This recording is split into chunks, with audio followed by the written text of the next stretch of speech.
A Gathering of Days, a New England Girl's Journal, 1830 to 1832. A novel by Joan W. Blos. Stop. Chapter 11. Friday, May 6, 1831. A Jew, a peddler, came by today. The first Jew I've seen. His hair was long and his beard was scant, but it hung uncut. We didn't ask him into the house, but offered food and cider for him, of which he took only the latter. I bought of him some needles and buttons, also sewing silk.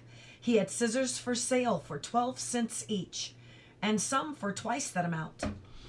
When I inquired the difference between, such amusement came to his eyes as his whole face was transformed. "Well now, I'll tell you," he said with a smile, "and my compliments, miss." Then he explained that when first on the road he sold his wares as cheap as he might, so to increase his trade.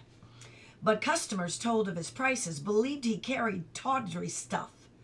To put the principle to the test, he made 2 packets of the self-same scissors, calling some fine and the others good buys, and found that people preferred the more costly, supposing them to be better, since then his goods are more dearly priced, except, he concluded merrily, for someone with sharp eyes like yourself. And leaving me to ponder the statement, he climbed up to his seat. Such a curious fellow, and likable in his candor. I hope when he comes by again, he'll not neglect to call. Saturday, May 7, 1831. I told Asa about the Jew. He was sorry he had not seen him. Monday, May 9, 1831. Again a letter from Father. For Father from her. And Father makes no secret of it. He is as eager as a boy, and specially goes to the bridge on Mondays so as to be there when the mail's handed down from the Boston coach. Her letters are neatly sealed and folded, and with a well-schooled hand. Beside them, my own look poor and untidy. Hard though, I may try. Cassie, known to be delicate, is this week indisposed. Tuesday, May 10th, 1831. A new pine dresser was installed today, a large and handsome piece. Using salt and vinegar, we rubbed the pewterware till it shone, then set it out on the dresser. If we'll not use it until she comes, it will retain its luster, and such is my intent. Father goes in 2 weeks' time. He's very hard-pressed these days to put all in order. It came to me, 'tis the very last time that this, our house, will be ours alone. Not ours, not also hers, and Daniel's. Friday, May 13th, 1831. A cold rain and gray skies and chilly underfoot. Not much pleasure in bare feet today, especially as they are unaccustomed, after the leathern housing of winter, to go about unprotected. Mattie hops from stone to stone, rubs one foot against the other one's leg, looking very like a cricket and very streaked besides. "I have to do it," she explains, sensing my disapproval. "That's the way I get them warm, and honest, I'll wash myself." Father, at least, is pleased with the rain, well timed before spring planting. Saturday, May 14, 1831. Father has had a jacket made, lest he appear too rude a sort in city company. "Will not your old one do?" I asked. "The one you wore at closing day, and still put on for church?" "Now, miss," he said, "we'll have none of your sulks, and none of your savings either. I tell you, we are fortunate that Mistress Higham has accepted to make her home with us." So the new jacket sewn for a fee by a seamstress woman in town. It is gray, as a sheep's wool is, The color becomes him nicely. The stuff the stuff should wear very well, I think, it being closely woven. Tuesday, May 17, 1831. Shall I have need of this or that? Please ask Catherine if... Yesterday's letter abounded with questions which father read aloud. He seems not to think it odd that she should be so unknowing and so unashamed. 'Tis good, he approves, that she thinks to ask. How many others would? Come then, Catherine, what shall I say? Or do you prefer to prepare a reply that I may carry with me, it being a woman's work? Even Cassie, who is my friend, is wont to take her side. After all, Catherine, she explains, it must be ever so different for her living in Boston till now.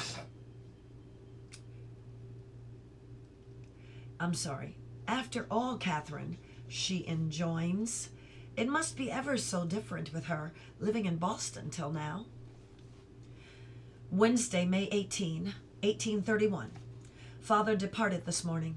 Again he drove the shipman's team, both to hasten the journey and better present himself.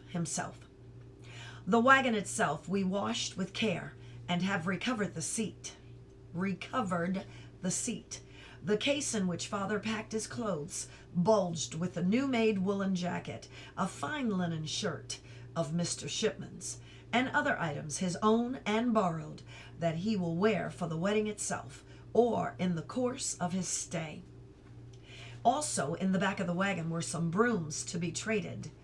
Might as well, and no reason not. They fetched an excellent price last month.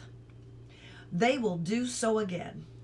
Also, he took more maple syrup, and for the same reason.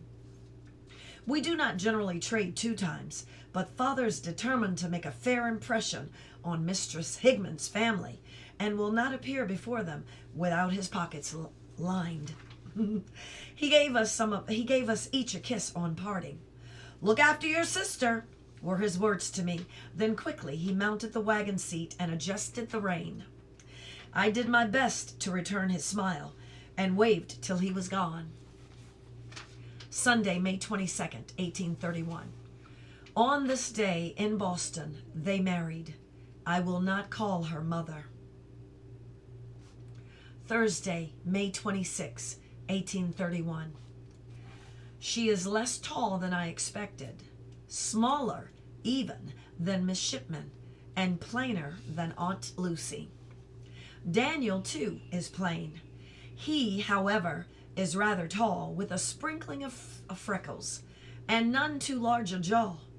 Just below the crown of his head, his hair sticks out in a little tuft.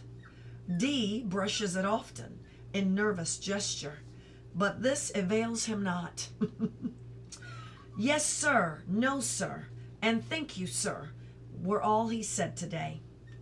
'Tis quite a different brother we've got than I had expected, knowing the Shipman boys. Later. Soon, for the first time, when we go up to sleep, D will go up with us. He will use the farther quarter, towards the western side. Mr. Shipman and Daddy this week helped carry up a new straw mattress and a roped bed frame. There is space alongside for a box of possessions, such as D may have thought to bring. Father, now that he's returned, says he'll gladly drive some pegs for Daniel to hang his clothes up, as many as he'll need. Maddie stares and stares. Meeting up with me, she whispered, "Did you see, Kath? Did you see? He's got freckles inside his ears." Friday, May 27, 1831. Though I knew full well they gawked at the window when father's wagon came up the road, the Shipmans waited until today before they made a call. "We thought you might be tired a bit from the exhaustion of the journey, and here you see we've brought you some pudding. 'Tis sample fare, but we're farmin' here." We're farmers here, but my sister, who is from Salem, enjoys it when she's here. Alas for Mrs. Shipman. I know she'd awaited with eagerness for new neighbors' arrival. Yet she, on this occasion of meeting, was awkward and out of grace. Perhaps she feared the Boston woman would scorn her country ways. But the Boston woman had worries of her own. So very kind of you, she smiled. The pudding will be delicious, I'm sure. Won't you please sit down? Here, let me draw up a chair for you. Unless, of course, I didn't mean, well, perhaps it ought to stay by the window's light. Our father stood there quite dispossessed, till arriving later with the others. Aunt Lucy saved the day. I hear you've come from Boston, she said, as if they'd talked of anything else for the past 2 weeks. Tell me, she said, is it true about... And all at once there were bursts of chatter, the ladies at least at ease. Sabbath day, May 29, 1831. All eyes turned when we entered the church. Father looked careful and very proud, again wore his new gray jacket. She seemed shy, as well she might, and kept her eyes cast down. Daniel walked between me and Maddie, looking straight ahead. People were curious, mostly kind, but when my ears caught someone's whisper, she hardly got the first one's look. I quickly hoped it escaped her hearing, although I think it true. The day being mild, we walked home slowly. Father talked gently all the while, as if to ease the awkwardness at being so much on view. That is the end of chapter 11.